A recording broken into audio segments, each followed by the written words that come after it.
сіздің өтінішіңізді салып тұрмын. Мына бұрынғы жұмысын мен шақырта ма жоқ па деп салдыртып жатырсыз. Сол өтінішіңізді орындап жатырмын.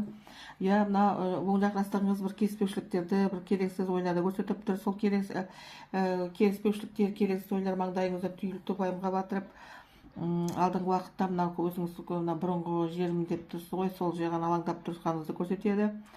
Оң жақ бүйіріңіз тоқ, сол жақ бүйіріңіз қысылып, 40-тың бір жүрегіңізде үміттеніп тұрсыз, хабар күтіп отырсыз сол жақтан.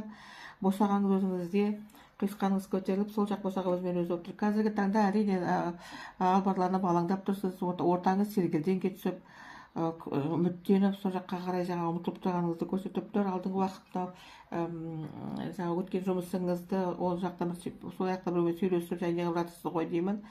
Хабарласып тұрсыз ғой деймін. Ол жаққа да албарланып, алаңдап тұрсыз, енді қалай болады екен деп. Ал енді сіздің сұрағыңызға шақырта ма деп шақыртады, бірақ қазір емес.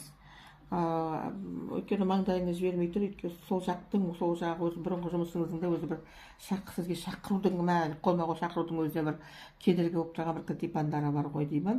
Бірақ сізді шақыртады. Bir деген санды көрсетіп тұр. Енді мен өзімше бір ай ма деп тұр. Енді бір күн бір аптаға енді келмейді енді.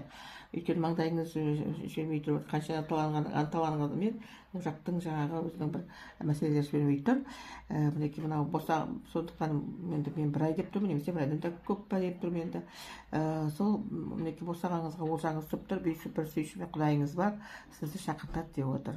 Алаңдамаңыз, шақыртады, бірақ бүгін емес, бір аптада емес, енді бір ай немесе одан да көптеу болуы мүмкін. Сол жақтың мәселесіне байланысты енді ол қалай шешіледі.